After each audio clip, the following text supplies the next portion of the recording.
pa di nalalangot san asawa mo nga pirme la na musdot. Di man la sa imo humangkop bisan kahinagkot sa dagat magkulop. Bisan gad na la sa imhamot kung nakupkop si Mrs. ngon naharop. Mawawara imo kalangot ngan di kagut sa iya madumot. Di ka ba pa di nalalangot sa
paurahon kun ang gugma ko imkarawaton waray nimbabasulan ikaw la itughan gugma ko ha imwaray katubtuban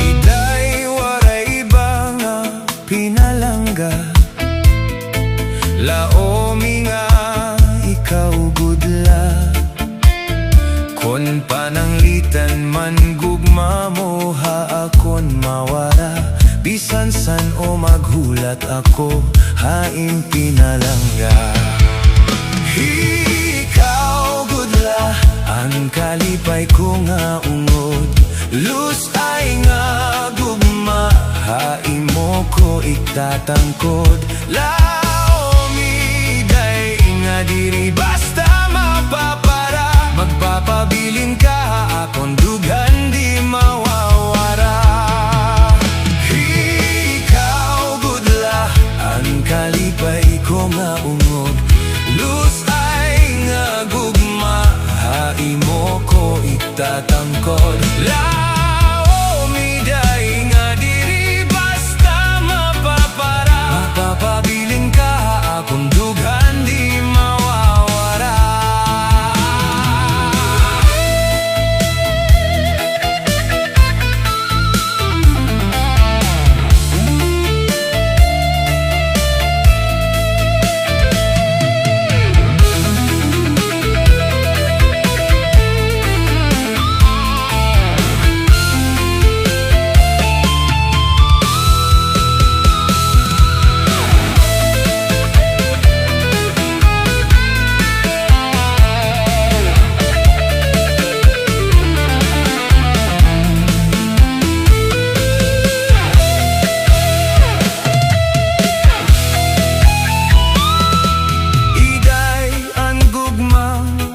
magpapadayon tugtog haakon kamatayon imen kasing-kasing ko ha hindi magbaba